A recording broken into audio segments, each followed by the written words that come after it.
As David said, I'm an economist at the Economic Research Service with the USDA. And today I'm going to be talking a little bit about the adoption of soil health practices in the United States. And so kind of where we're at in terms of adoption. Then I'm going to talk a little bit about what the economic literature has to say about what the barriers are to adoption. So I'm going to sort of start from an overview, theoretical standpoint, and then I'll turn it over to my colleagues, Leah, Brian, and they'll talk a little bit more about what they're seeing on the ground, Lauren as well. So first, what is soil health and what types of practices are we talking about that can change and affect soil health? Well, NRCS defines soil health as the continued capacity of the soil to function as a vital living ecosystem that sustains plants, animals, and humans. And really, it's what we've been talking about for a long time in terms of soil quality. We have also talked a lot about soil conservation and soil erosion.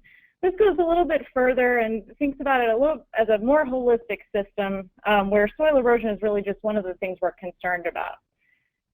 Some of the indicators of soil health include high levels of microbial activity, presence of earthworms, soil organic matter, and also soil structure, function, and water holding capacity. So these are just some of the indicators.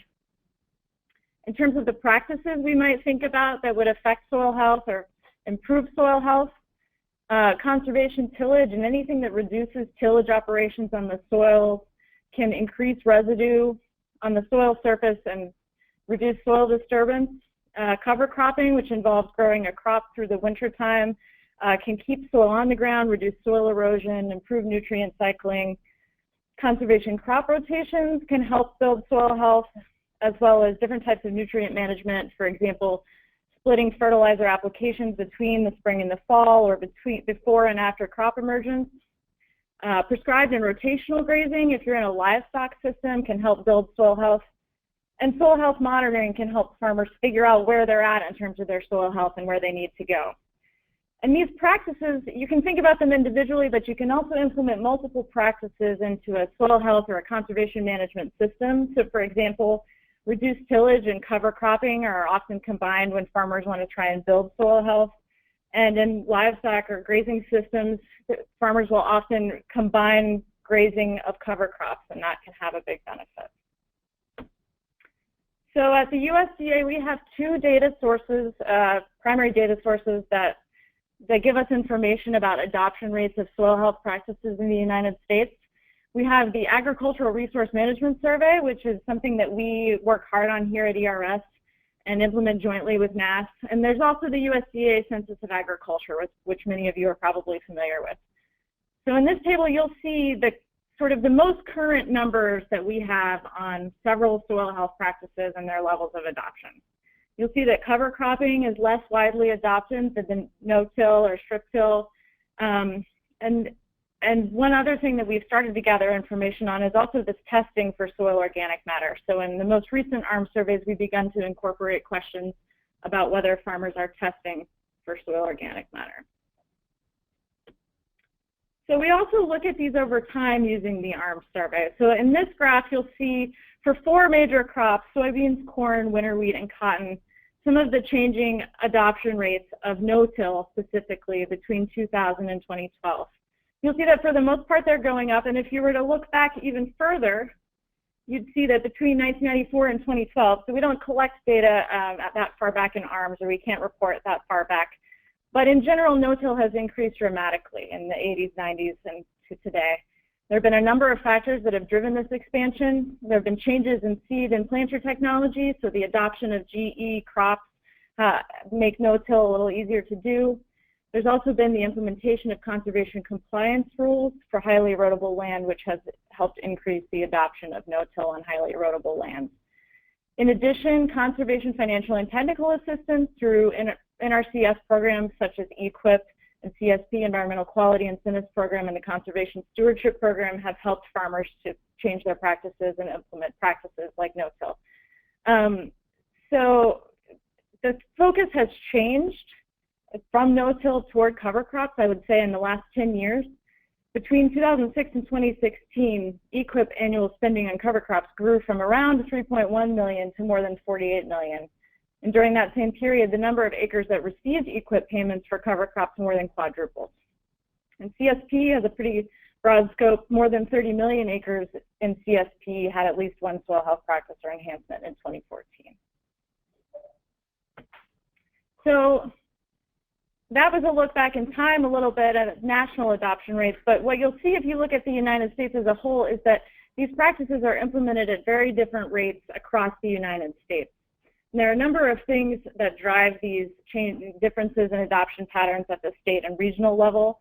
For the most part, a lot of this has to do with soil, and the combination of soil and topography drives a lot of this. So on highly erodible land, the benefits to no-till are greater. Also, because of conservation compliance, you'll see higher rates of no-till adoption on highly erodible lands. Cropping systems, other socioeconomic variables also impact state and regional adoption rates. So here's another one showing the differences in cover crop adoption rates across the United States. Some of this is also driven by state-level programs or things that are implemented at the state level that provide incentives for farmers to adopt cover crops. And in the Southeast, a lot of this has to do with soil types and the benefits to farmers of cover cropping. So aside from the costs and benefits to farmers, which we'll talk a little bit about here in a minute, there are some reasons society might want to encourage farmers to implement soil health practices. Perhaps the number one reason might be that soil health practices can have a positive impact on water quality and water quantity issues. So nutrient pollution in particular might be one reason that we would want to encourage farmers to adopt soil health practices. In addition, because improved soil health affects water holding capacity in the soil, it can have a positive impact on quantity and also on mitigating extreme weather events such as floods and droughts. There's also the potential for reduced input use when farmers change their soil health or improve their soil health. For example, if pest or weed suppression result from improved soil health, farmers might reduce the use of pesticides or herbicides, and that could have a public health impact. Third benefit could be reduced greenhouse gas emissions from agricultural production or enhanced carbon sequestration in healthier soils through soil carbon. And those are just three of the benefits. There are a number of others that the literature talks about. However, there are also some research and data needs associated with quantifying these public benefits, and so there's still a lot of work to be done in this area. In particular, long-term monitoring of changes in practices and how they tie to soil health outcomes in different regions, we still need a lot of work on this to understand how and where the benefits are happening. And combined with this, valuation studies of impacts that account for this heterogeneity in space and over time is really important. So in a lot of cases, for example, you might implement soil health practices, but you might not see the changes in water quality for quite a while after that. So what about at the farm level? So society might care about soil health practices. What about the farmers? Well, it comes down to costs and benefits, like most things in economics. If benefits are less than the costs at the margin, it's not profitable for the farmer and they're not likely to do it. But there are some other things beyond this basic cost-benefit equation that the farmer's thinking about. For example, the farmer might not have very much information about the costs and benefits of the practices and how to implement the practices or systems. Risk can be a factor for the farmer, so they might not have information, but they also might know that there's some level of risk that if they adopt these practices or they adopt them poorly, that their yield might go down or this could be risky for them. And finally, the timing of the costs and benefits we think is a pretty important factor for the farmer, right? So they may have costs with changing their practices in the present. They might have seed for cover crops. They might have to purchase new capital or equipment in order to change their practices, and those things usually happen in the present, right? You have to do that now, and then you may see a benefit in the future, but sometimes it's not for 3 or more years. Depends on what types of outcomes you're looking for, but the benefits might be uncertain or not happen for a while.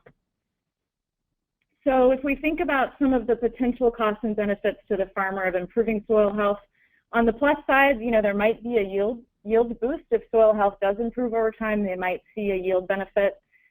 Reduced input costs, pride in farm and environmental stewardship is maybe not a minor one. There might be a grazing benefit for cover crops. That's something that some of my colleagues will talk about later. And greater resilience to extreme weather events is often mentioned as a potential benefit to farmers. On the cost side, a big one is the cost of learning about a new practice or system. So farmers have to put in the time to learn about how to do things right.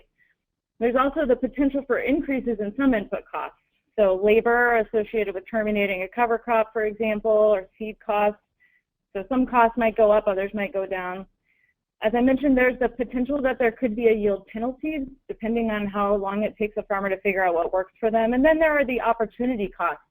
So for example, if a farmer's planting a cover crop, it means they're not planting some other crop there. And that, it doesn't apply to everyone, but there are some regions where farmers could plant a crop during the early spring or winter season. And capital and equipment costs, like I mentioned. So let's unpack some of the potential barriers to adoption, since that's what this webinar is about. Even if a farmer has information and knows what the level of risk is of the practices they're adopting, it might just not be profitable for them to adopt soil health practices or systems.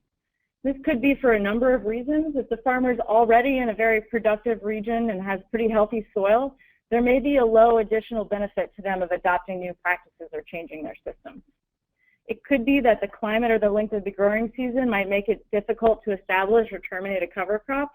Or like I said, that the opportunity cost of growing a cover crop might be higher if double or multi-cropping are options. Finally, the availability of manure or other low-cost nutrients may make potential nutrient benefits of changing your soil health practices less valuable to the farmer. Next, let's talk about the timing of the costs and benefits. So like I said, there are likely to be some fixed upfront costs associated with adopting new practices or systems, as well as the annual costs of things like cover crops. So these might include learning costs, which are likely to be pretty high in the first few years. We could call that an investment in human capital on the farmer's part. There also might be investments in capital or machinery. There was a survey done in Iowa that was reported in a study by Arbuckle that basically said that I think 40% of farmers in Iowa said that they would need to buy new capital or machinery in order to implement cover crops. Labor, seed, and other inputs are other costs that affect the farmer's decision and that happen in the present. On the other hand, benefits might only accrue over time, and how fast those benefits accrue depends on where you are.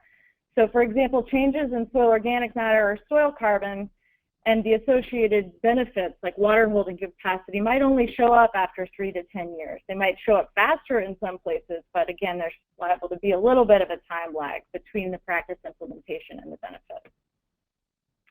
Lack of information. So I think this is a big one, and we'll hear a little bit more about this from the other presenters as well.